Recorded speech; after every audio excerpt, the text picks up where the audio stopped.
Denis Rosenfield, muito obrigado. Como temos muitas perguntas e pouco tempo, vou passar prontamente a elas.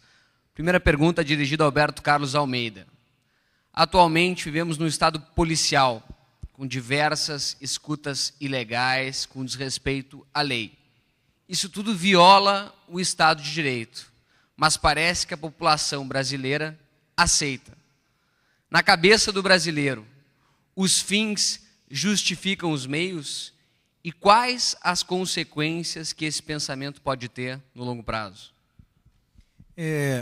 Olha só, todo mundo é pragmático, né? Esse daí é um caso aí específico, quer dizer, de grampear telefone, enfim, é uma coisa ilegal, né? Isso daí é um método de investigação que você tem que... Isso aí não se discute, quer dizer. Mas o fato é que nós temos, quer dizer, essa coisa... Vocês viram lá o tema das privatizações. Eu recentemente coloquei, numa pesquisa do mês passado, coloquei esse tema novamente, até dando o exemplo da telefonia, isso melhorou, qual o apoio social que isso tem. São testes para efeito de comunicação. Na política, diferentemente da economia, quer dizer, na economia você consome a coisa fatiada. Você pode combinar um hambúrguer com um guaraná, um cheeseburger com a Coca-Cola, o inverso. Na política, quando você elege alguém, tá, você elege um pacote completo. Então, Fernando Henrique foi eleito porque baixou a inflação para manter a inflação baixa. A população apoia a privatização? Ideologicamente, não, porque a maior parte é de classe baixa. Porém, se ele fizer e continuar mantendo a inflação baixa, ótimo. É puro pragmatismo. Tá? Agora, no governo Lula, o que me consta, quer dizer, eu não acompanho isso muito de perto, mas nós temos algumas rodovias federais que pela primeira vez foram privatizadas. O governo Lula privatizou rodovias federais e provavelmente vai continuar fazendo. Tá? É o quê? Uma decisão pragmática. Tá? Então, a população ela tem esta visão pragmática. Até uma conversa que eu tenho tido com as pessoas aí mais à frente do movimento liberal, quer dizer, a melhor maneira de você transmitir as ideias liberais é você mostrar a consequência prática que aquilo tem no bem-estar da pessoa, que é o exemplo da telefonia. Tá? Tem consequência prática no nosso bem-estar grampear telefone ilegalmente? Eu acredito que não, qualquer um seria capaz de argumentar nessa direção. Tá? Então, ser liberal é preservar o Estado de Direito e isso não faz parte de grampear ilegalmente telefones ou fazer escutas telefônicas.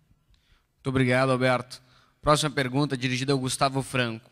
Existe uma frase que diz, no Brasil, nada é mais definitivo do que uma medida provisória.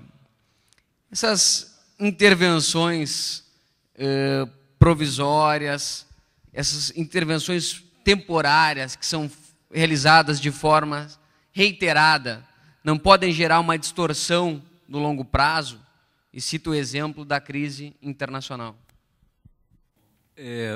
Eu sempre tive um problema com os meus amigos da área política, porque eu gosto do Instituto da Medida Provisória, já confesso logo de cara.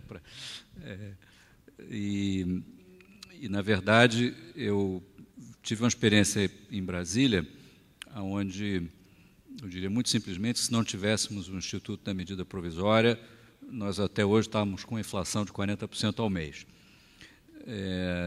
Ali, no final de 1993, depois da CPI dos anões do orçamento e da absoluta paralisia do Congresso Nacional, era preciso ter um instrumento, nos termos da Constituição, que permitisse que o Estado oferecesse ao Parlamento leis que, inoportunamente, o Parlamento aprovaria. O enunciado do problema nessa forma é em si meio exótico, mas com o tempo a medida provisória foi adquirindo uma outra dinâmica. Uma emenda constitucional que veio depois impediu que as medidas provisórias ficassem sendo reeditadas indefinidamente. Eu creio que ainda existem medidas provisórias dessa época que vêm sendo reeditadas até hoje, que nunca foram votadas, mas as que foram feitas depois da nova emenda constitucional, numa certa altura, elas trancam a pauta e são votadas como projetos de lei, que eu acho que é uma fórmula bastante interessante. A medida provisória talvez não devesse existir se o parlamento brasileiro fosse um pouco diferente. Eu estou entrando aqui numa área que não é a minha, mas a sensação que eu tenho é que não há propriamente um senso de prioridade no parlamento, ou o mecanismo decisório não é objetivo o suficiente para que o parlamento responda às urgências nacionais, pelo menos no mesmo ritmo que o executivo trabalha. Ou seja, a observação é de um economista que ocupou um cargo no executivo. Eu não consigo ver esse país sem o Instituto da Medida Provisória. Porém, está me parecendo que recentemente nós entramos numa fase de absoluto abuso do instrumento, porque ele, na forma da Constituição, requer duas condições: a urgência e a relevância.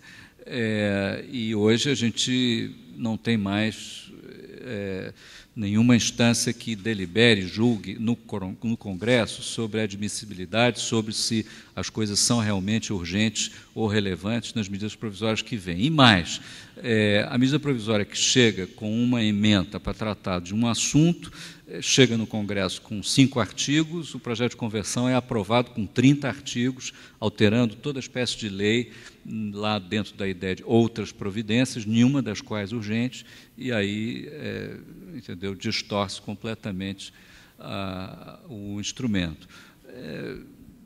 Infelizmente, o país tem muitas urgências e esse é um instrumento para lidar com elas. Eu não sei como seria a nossa vida sem ela. A gente não deve pensar no mundo ideal, mas no mundo que a gente tem. Muito obrigado. Próxima pergunta dirigida ao Denis Rosenfield. No Fórum da Liberdade se falou muito nos pilares da democracia: economia de mercado, Estado de Direito, liberdade e propriedade privada. Quase todos esses pilares sofrem intervenções reiteradas do governo.